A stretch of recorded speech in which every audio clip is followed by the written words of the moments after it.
Good day, viewers, and welcome to another episode of Budget in Focus. I'm your host, 𝐁𝐔𝐃𝐆𝐄, and today we have with us a minister within the Ministry of Public Works, the Honorable Deodat Indar, to address some of the major transformative projects that we can see through the Ministry of Public Works and also in the energy sector. Minister Indar, welcome to the program. Thank you very much, Shaki. Thank you for having me. Minister, let's get right into it. The administration has a lot of top priorities with respect to infrastructure development, and we're seeing that in this budget with the allocations to develop various parts of the country, the entire country as a matter of fact. What are some of the top priorities with respect to infrastructure development in this year's budget? Thank you. Thank you. So, just to put it in context, the areas of priority were established since we were in opposition, that we had in a manifesto that we went out, and we have a social contract with the people of Guyana. And since 2020, when we became a government, we start to implement them. So we have, as I said, we have about $225 billion that is allocated for capital spend in the Ministry of Public Works. The total is about $236 billion out of a $1.1 trillion total budget for the country. So we carry about 1/3 of that capital spend. And it's simply because we have some of the largest projects in the country. Yeah. Namely, the first one is the Demerara Harbor Bridge. That is a large project that we're doing, 2.65 kilometers of 4-lane bridge. It will be completed. It's supposed to be, from the time of contract to execution, 730 days. So that is expected to complete at the end of this year, maybe by first quarter of 2025 latest. At least that is what the president, and when he visited, spoke to the contractor. So we have that major project there. We have the Wismar Bridge that we just signed only about a week or something ago. That is about 35 million US. We have the Linden to Mobura Road that is under construction currently, 121 kilometers. We have on that already about 45 bridges that we are building, some already completed. And in this year, the remainder will be completed to accommodate containerized traffic, because those bridges were the weak points, and we are continuing to build that road to Brazil, to Letem, which will connect us to northern Brazil. We also have, coming this way, let's use from East Bank from the airport coming down. We are widening that road from Good Success to Timeri. So that year, that project this year will commence. We also have, what we are doing under the whole infrastructure, housing is also doing through their ministry, the 4-lane highway. That is now, there's a piece now from Diamond, Great Diamond now to Busby Dam that will come out somewhere by Craig area there. We have that piece as well, so that will connect to the main road that we currently know from Timeri down to Georgetown. So on the East Bank side, we are having a number of projects there. We're also connecting the Harbor Bridge to that network, that highway network. And that highway network now will be connected to the road that we are building from East Coast that will come to Eccles. So we are connecting that road from East Coast to Eccles with a roundabout, so that it can connect to the concrete highway that is going to Diamond, Busby Dam, and it will also connect to the Harbor Bridge to take you to Region 3. And Region 3 persons, when they come over, they will go off the bridge into a runoff, into a, we call an intersection, something designed like a diamond intersection, so that it will take you to Georgetown, or you can go on the East Bank, or you can go on the East Coast. So those are some of the big ones that we're doing there. Further, we also have the project that we're widening from Sheriff Street to Orange Nassau. Yeah. And that is a widening project that we're doing. The project is under construction. Various parts have been done right now on that alignment. Further up in Berbice, from New Amsterdam straight up to Crabwood Creek, we have about 99 structures on that alignment. It's about 86 kilometers, but we have the structures already awarded, the movement of the utilities and so on. That is going to be widened. That was the announcement made by the president that we're widening that to 4 lanes. Um, when you come out of that now, if you go to Region 3, we are doing, when the bridge lands into Schoonard area, Mayor's Organ, we are doing a 4 lane, a massive roundabout there, and it will have a 4 lane going to connect to Crane, so that you can bypass the traffic and you can get directly to the west coast of Demerara. So those are some of the, in terms of the road network that we have in 2024. On the bridges side, with the new Demerara Harbour Bridge, the Wismar Bridge, and the Borbies Bridge, the one between Quarantine that we're doing to Bridge Guyana and Suriname. That is in its advanced stage. We're hoping to finalize that between the governments of Guyana and Suriname so that can start construction. So we'll link that aspect of it too. So a person can drive from Suriname and you can reach Guyana, you could go straight to northern Brazil, or you can start in northern Brazil, come straight through and go to Suriname and then hook up to the other neighboring countries.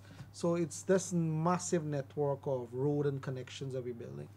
The Kurapakari Bridge, which is that bridge that is on the Linden to Letem high, well, we will call it a highway soon when we finish building it.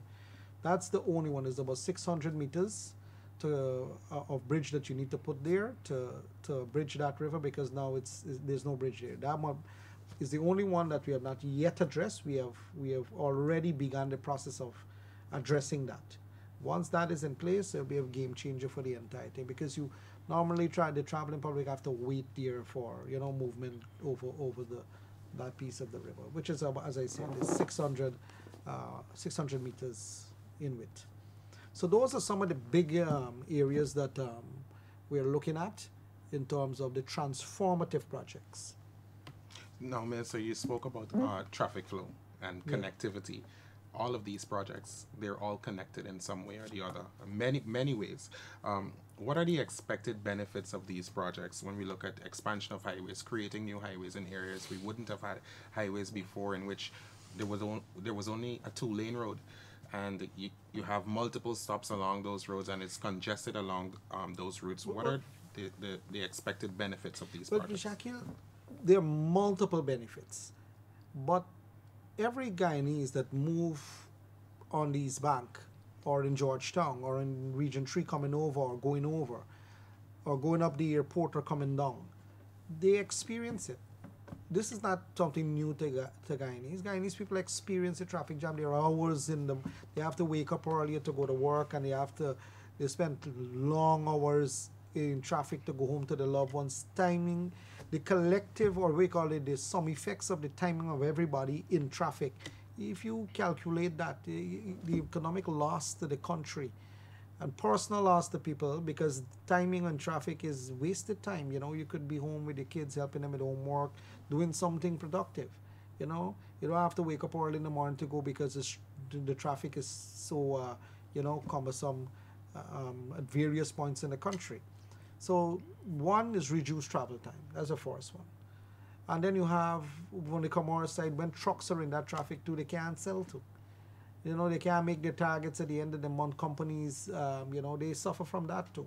And that's another viewpoint that we need to understand too. Not just about a single person moving too. There's the business aspect of it, where trucks can't make deliveries on time and so on. They can't have enough selling hours per day because they've spent most times in traffic.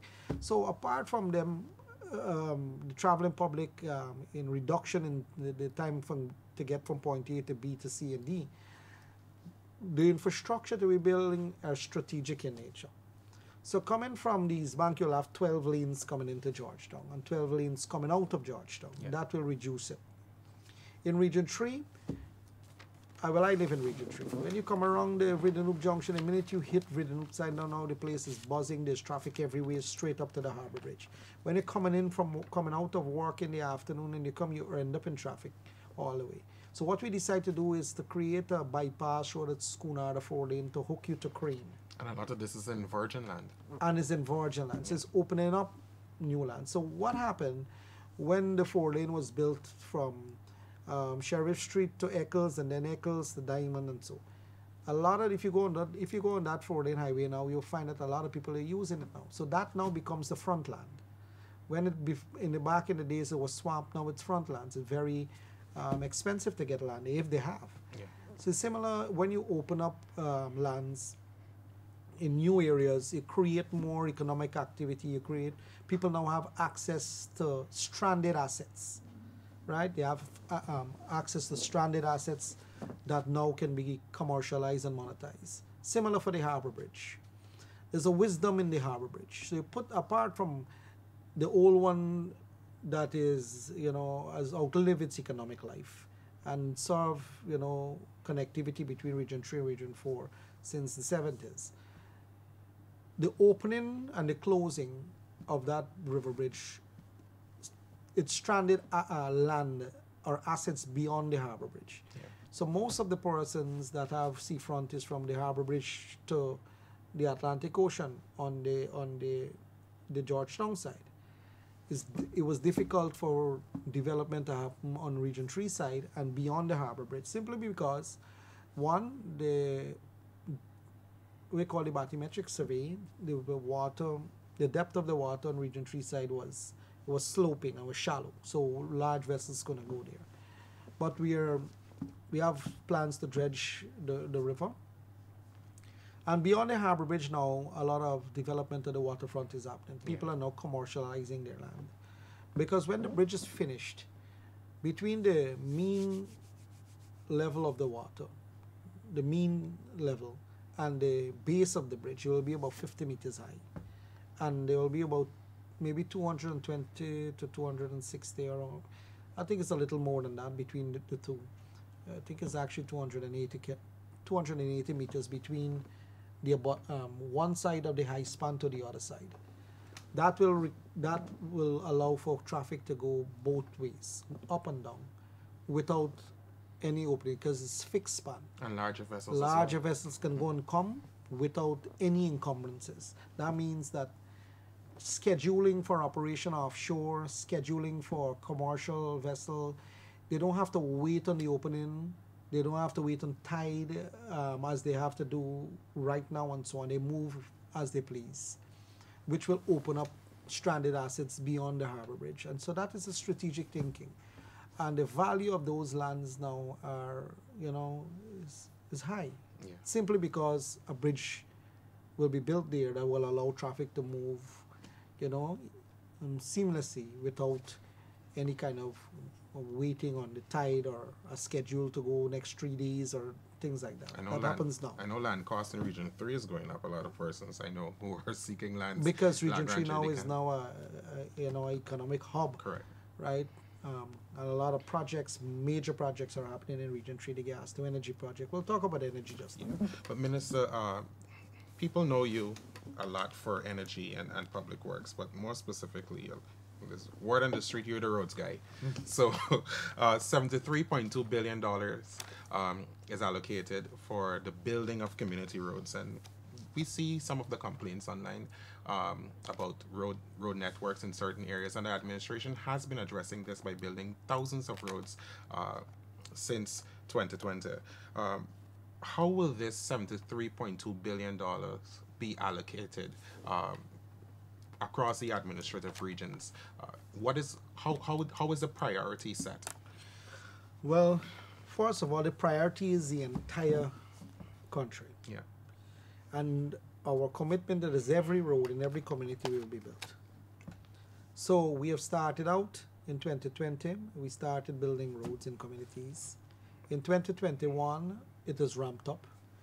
Same thing for 2022, it's ramped up. 2023, same thing. We have built about 4,000 roads across the coast and in Linden, right? That is in the populated areas. About 4,000 community roads. I can tell you, I think in 2015 when the APNU came in, they had a budget, and I think the total budget for the whole country, their capital spend was about $39 billion. $39 billion, if I remember correctly. I checked it a while ago. The roads budget figure that you just called is just the miscellaneous roads program for Ministry of Public Works. Not the whole ministry. It's 73.2 billion. So we are talking about a single line item in the Ministry of Public Works now is 73 billion as against 39 and let's say 40 billion dollars. And an additional 33 billion dollars for a single item. Just think about the scale of what we are doing. Yeah. That is why every community you're seeing they're being fixed. Roads in every community, because thousands upon thousands of complaints you get when we came into government. When we went on the ground and we looked, every community dilapidated infrastructure, whether it's the culverts failing, the roads are failing, there's no drainage, all the bridge were mostly wooden bridges. We're removing that into concrete bridges. So we are building out these communities from the top of Charity straight down to Crabwood Creek. Roads are built. In Berbice, we build over about 1,100 roads. Region 3, about 1,000 roads. East Coast, over 400 roads. Recently, as of last year, we put about 300 roads on the East Coast. On the East Bank, we continue to build 100 roads. Only about 3 months ago, we signed those. Yeah. Right? In Linden, we are building a lot of roads. In Region 5, we have a lot of roads that are being done. So those are the miscellaneous roads, that are the community areas. All of the housing schemes them across the country, we are building their roads. Tushin, one of the biggest and the oldest. You have Diamond, Tushin, you have Parfait Harmony, you have Zealot, you have in Berbice, you have number 76, number 77. You have on the East Coast like Good Hope and all of those places. We and the communities, the traditional community, every one of them. We are in there. We have built roads. Some of those communities, when we go in and we count, there's no road left to fix. Then apart from that too, we do a lot with the force account of the ministry too. We go into communities, we build out the whole community. We went into Fowles, we built about 20 roads. Enterprise, we built out all the roads.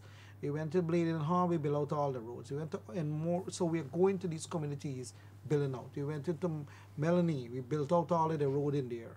Melanie South and Melanie North. So everywhere we go, we built. So that is the commitment that the government has made. That we have built, we will be building all the roads in the country, and we are doing that. As I said, we started the process and we are moving at breakneck speed, but there are some that are still to be done. Yeah. And I just want the people to know that we know of the roads that needs to be done, and we'll be addressing them.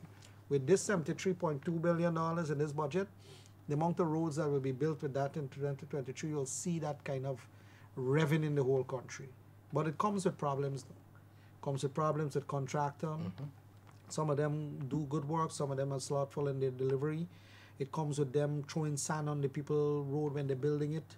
It comes with them moving trucks in communities, breaking up existing roads. And we have a multiple,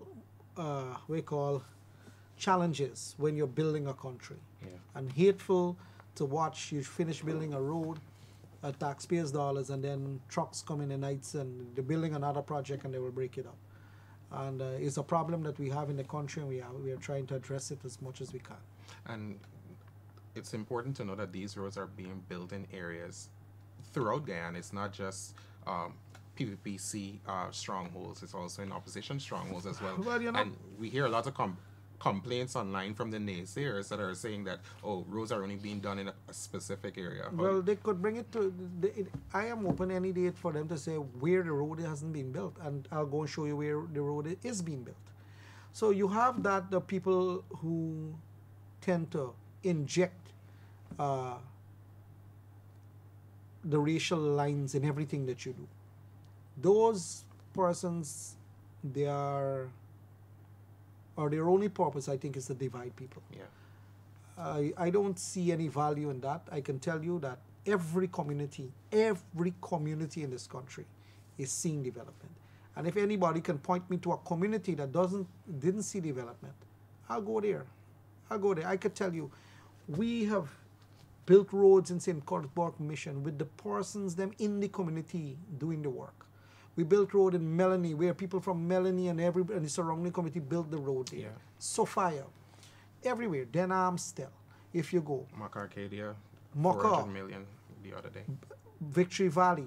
If you go to, did I say Sapphire just now? Yeah. I said Sapphire. If you go right in Georgetown, the whole of Georgetown, Independence Boulevard, all of the 18 streets connecting you to Independence Boulevard, everybody from the community is building it. And these aren't outside Riverview. contractors.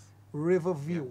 You go to all of the communities on the East Coast. If you go to Berbice, the same thing. You go to Little Africa, Little India. You go to all of them communities. It's people from the communities building communities. In most cases, we try to make sure that that happens, right? So you go all over this country, and those are the ones for the naysayers who speak that, that you're not. It's not distributed properly. I think it's actually, you have to answer it, but it's. I think the facts show that it's just designed to mislead people. Yeah. Just designed to mislead. And the facts will speak for itself. Let's turn our attention to Hinterland Road. Some $5.5 billion has been allocated to beef up those roads, bring them up to standard. What can people, the Guyanese public, expect with that $5.5 billion So Region allocation? 1, what we've been doing is building concrete roads in Region 1. So we build them kilometers by kilometers as they. So if it's a long road, you build it kilometer by kilometer. Every year you put in a kilometer or two, right? So we've been building concrete roads in Region 1. In Region 9, the same thing too. And some of the other roads, the trail roads, as well. Region 7, we reached last year, the end of the year, about November time, we have actually put about $1.5 billion into Bartik and the surrounding community, building out the road. So in Bartika, they have the road from the airstrip into the township. We're doing back that whole road. In the Bartik itself, we're refreshing back all of those roads. They have a couple of outlying communities that we are also building, those at Dark Point and a couple of other communities where we're building those roads. That was last year. Another layer will happen. I spoke about Region 9. Region 8, we normally go and have the community try to deal with their roads. We normally give it to the communities and their leadership to deal with building of the roads and so on. So regions and parts of Region 1, Region 7, 8, and 9 are considered hinterland. Yeah. Region 10, like in Malali and Mortario and those other places, we normally do roads in those communities as well, to Macau and so on. So that money is allocated to those areas, right? In Laluni area and the outskirts of Georgetown, we are fixing that road right now. We're trying a new technology there for the Laluni. I think it's about 10 kilometers. And then in Moblissa, where DDL Farm is, we did the road to the bridge. We're doing the bridge now and then to develop that community. They have a lot of families in there too. So with the Hinterland program, you'll see that the roads and the bridges in the Hinterland community are in Maruka sub-district too.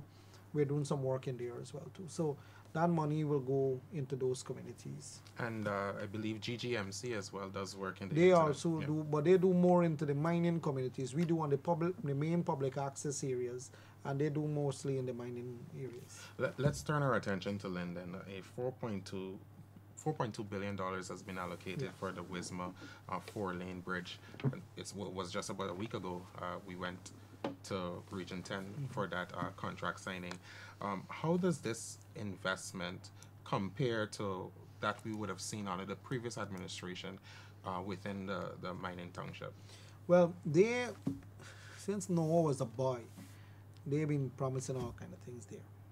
But they did a recent study when they were in government, right? At the Ministry of Public Works, and at that time under their ministers, their government, by a company called, an Italian company that did the work. And they designed a 220-meter long bridge, 2 lanes, for 30 million US. That was what the bill of quantity on the study had. So let me repeat that. 2 lanes, 220 meters at 30 million US. Our government negotiated the same length of bridge, 220 meters, for $35 million, but 4 lanes. So you're getting 2 extra lanes for a differential of 5 million US. And there's a difference between the two governments. But that is the first thing I want to say. The second thing is the purpose of a 4-lane bridge there. Number one, the traffic has increased. Number two, if you're building out a connectivity of a highway coming from, let's say, with containerized trucks, they can't pass on the current bridge.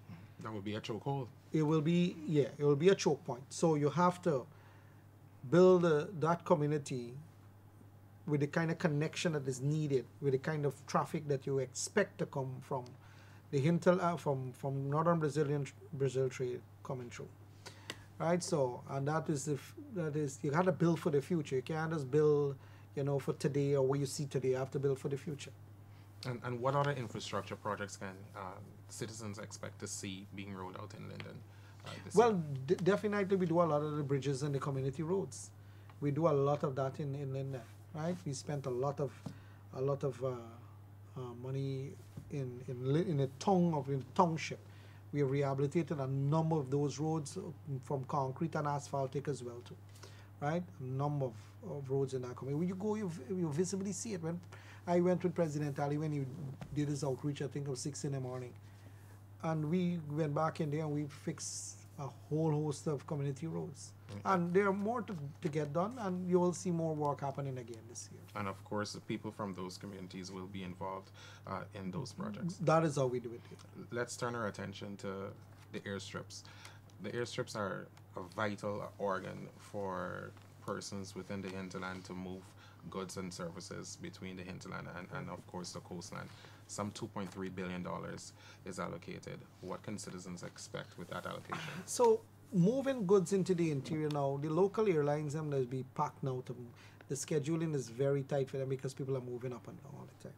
So we started last year to do with the 𝐁𝐔𝐃𝐆𝐄, 𝐁𝐔𝐃𝐆𝐄, and so those two and two others we rehabilitated. But this year we're looking to do 𝐁𝐔𝐃𝐆𝐄, Mumbai and another one, 4 of them as well. But the 𝐁𝐔𝐃𝐆𝐄 and 𝐁𝐔𝐃𝐆𝐄 is not completed as yet.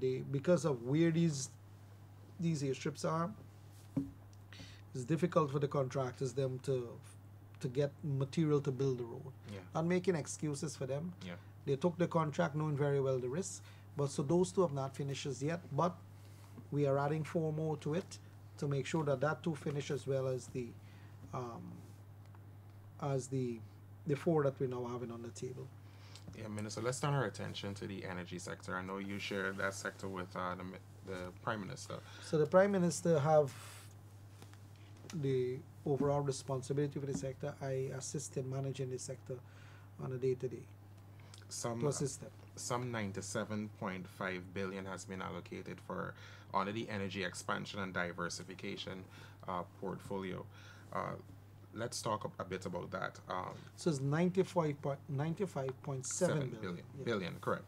Of which 1.3 billion is allocated for the completion of the Kumu and Mokomoko Hydro. So we started that project in Region 9 in Kumu and in Mokomoko, and is expected to finish by 2025. So the project is ongoing, right? It was signed last year, so the construction is happening. It's ongoing. So you have to now move it. You have to move the needle towards completion. So that project is ongoing, and that will deliver. I think it's about 2.2 megawatts, somewhere around there, for that community, and the expansion of Region 9, because it also have the evacuation of the power built into that as well too. I like that you noted that the project is ongoing, because some persons might see this project pop up again in the 2024 budget and was wondering, well, what happened last year. Yeah. But it's an ongoing project, so money have to be every year allocated you have a sum that is to be expected based on the works that you expect to get done. And the gas energy project, about $8 billion. So the gas energy project is a project that have many moving parts, and it's a large project, one of the biggest in our country. So that project is designed to deliver 300 megawatts of additional power, base load power. Right now we have about 180 megawatts of operating assets. We have just bought 28.9 megawatts of new generating capacity that is at Columbia substation being set up now. Some of the engines are already online, and the others are coming in. They're hooking them up and bringing them and putting the fuel tank and the heating tank and the electricals and the exhaust and the whole host of things that they have to put.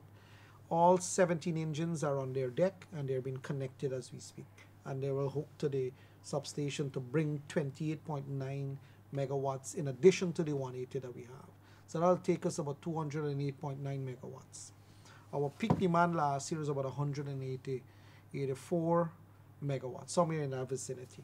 So we had to do some load shedding for a 2 months period that really, had some people in the country, very angry with the situation. Yeah. But we managed to deal with that and curb that issue in the month of December.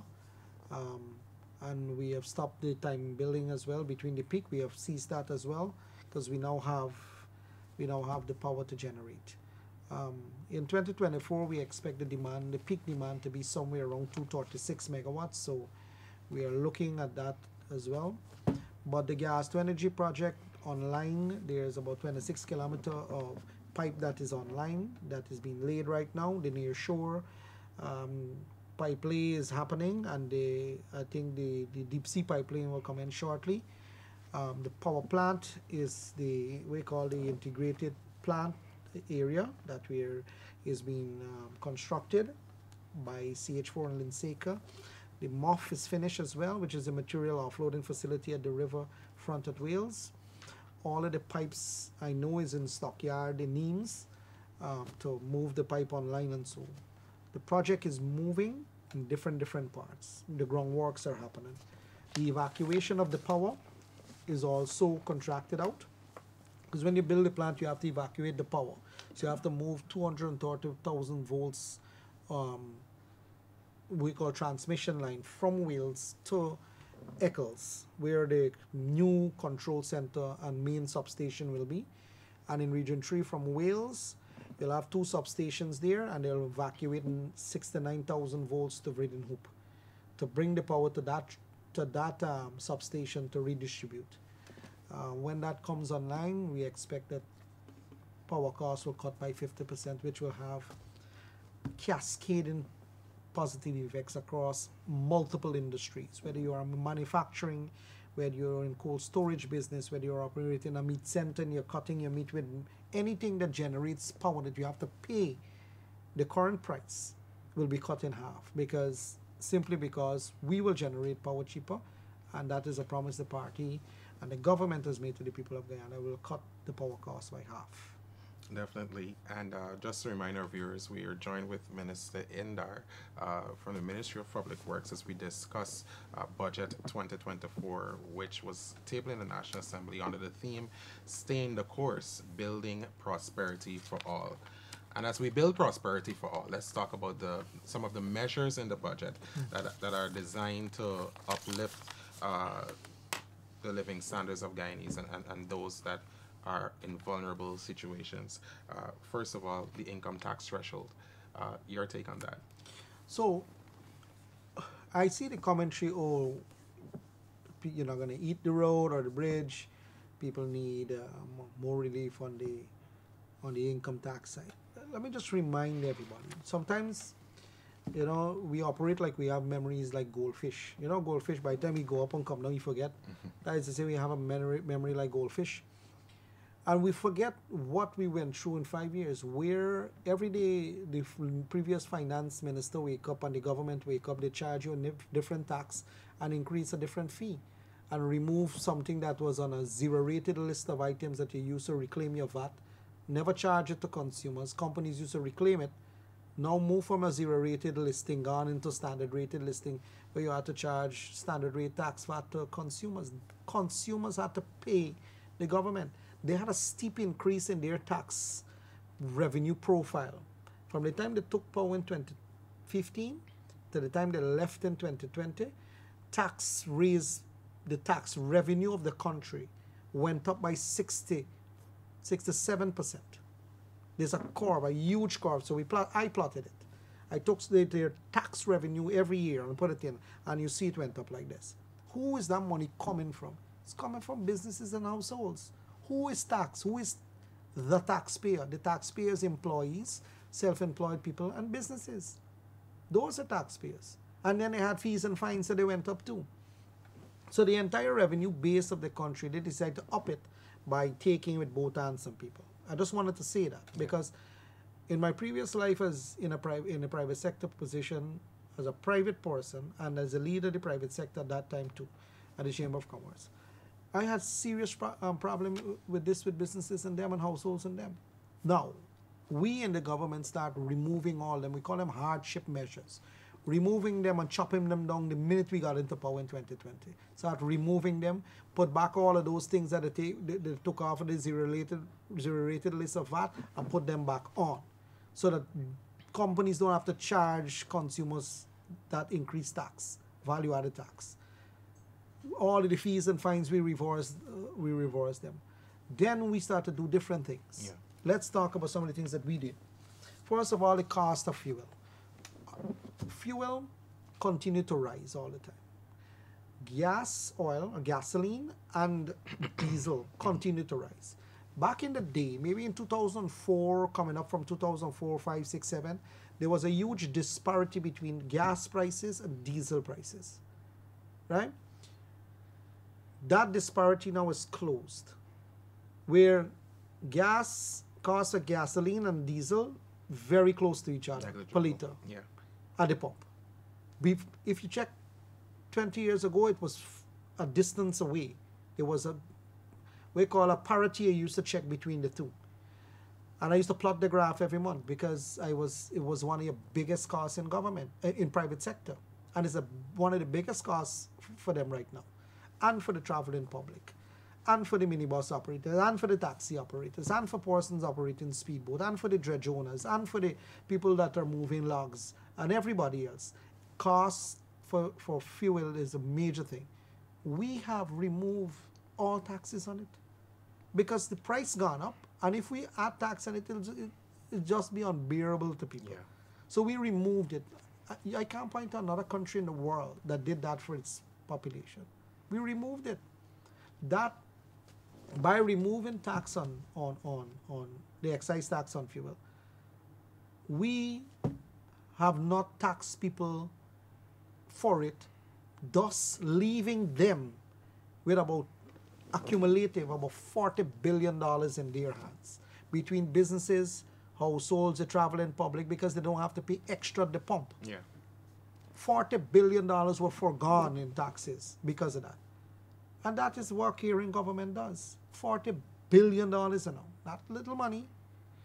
The other one is freight.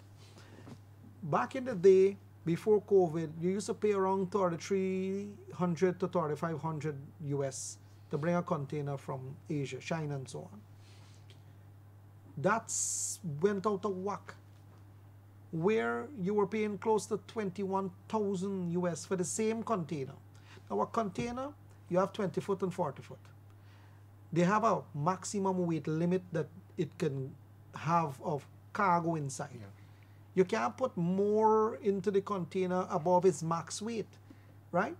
So it's the same weight that you're bringing, volume you're bringing, and you're paying 3 times, 4 times, 5 times, 6 times, up to 7 times the price you were paying for the very container. That drives up the cost of goods. Drives up the landed cost of goods. That's carrying up the cost of tradable goods in the shop or consumable goods in the shop or the supermarket.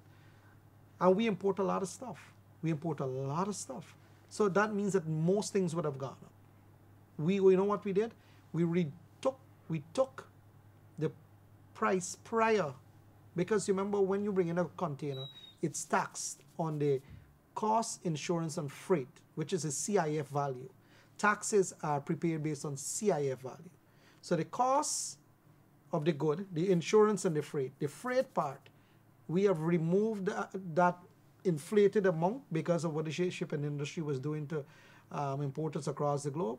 We have returned it to the pre-COVID figure around 3,000, 3,500. So that the figure that you're taxed on to pay tax for your import is now reduced. You pay less tax. That means your landed cost is reduced. That means that it shelters the consumers from the impact of that high increase in prices. Although the importer would have to pay the freight company the full amount, the thing that we control is how much tax you pay, and we have reduced that. That's a very good initiative we did. On jobs, we put 15,000 persons on part-time job. 15,000 of them. That's about $10 billion.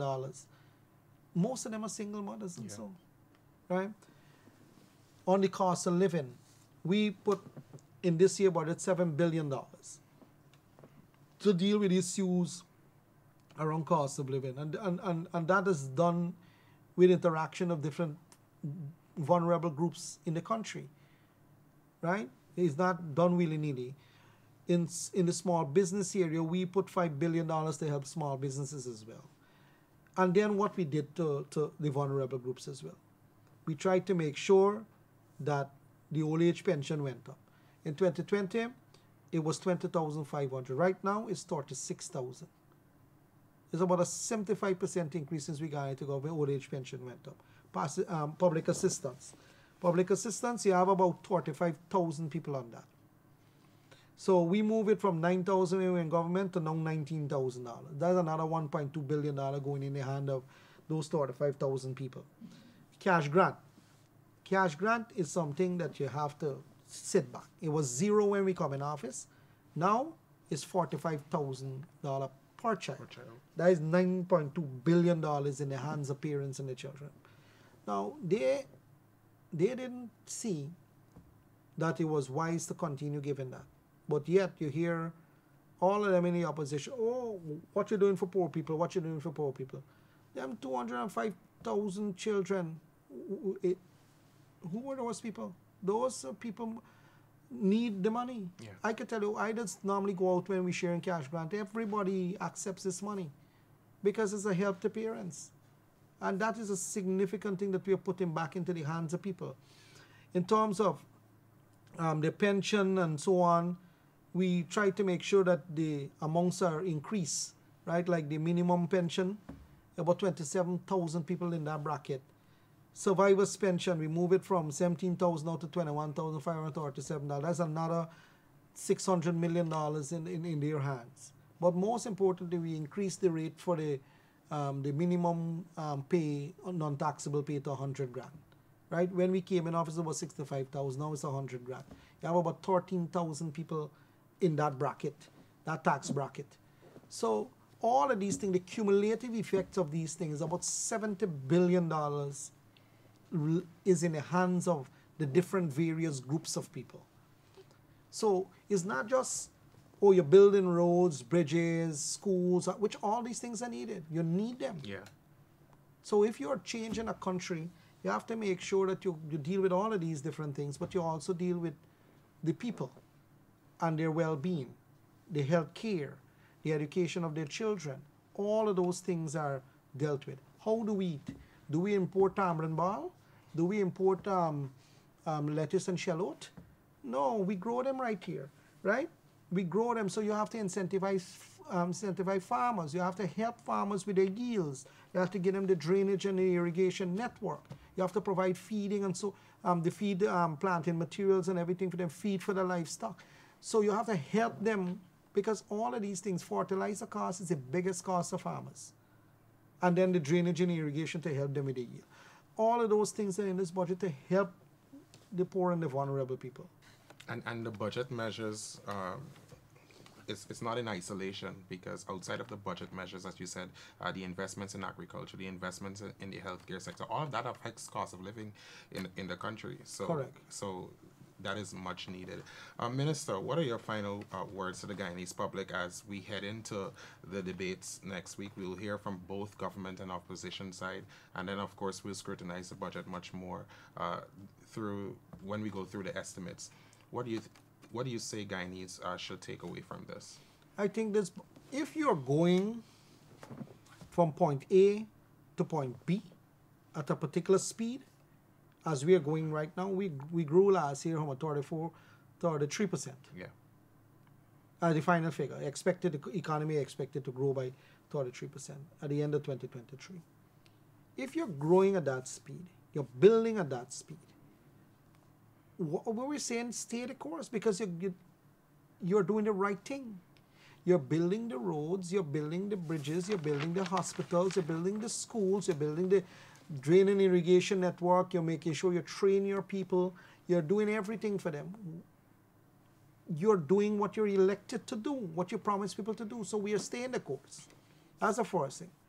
And we are doing it at a particular speed faster than anybody else in the world, because our economy is growing faster than anybody else in the world. So when we say stay the course, we know that we're on the right track. We are just making sure that we stay on that track, press forward, because we are delivering to people. We are delivering to them, and we say that we will do 1, 2, 3, 4, 5, 6, 7, 8, 9, 10 things, and we are checking that and making sure that we're doing everything that we promise people we're doing. On the ground, you pick up more as you go on the ground, and we are addressing those as well, in addition to what we promise. Yeah. With regards to this whole budget addresses the transformation of the country, but also address the poor and the vulnerable.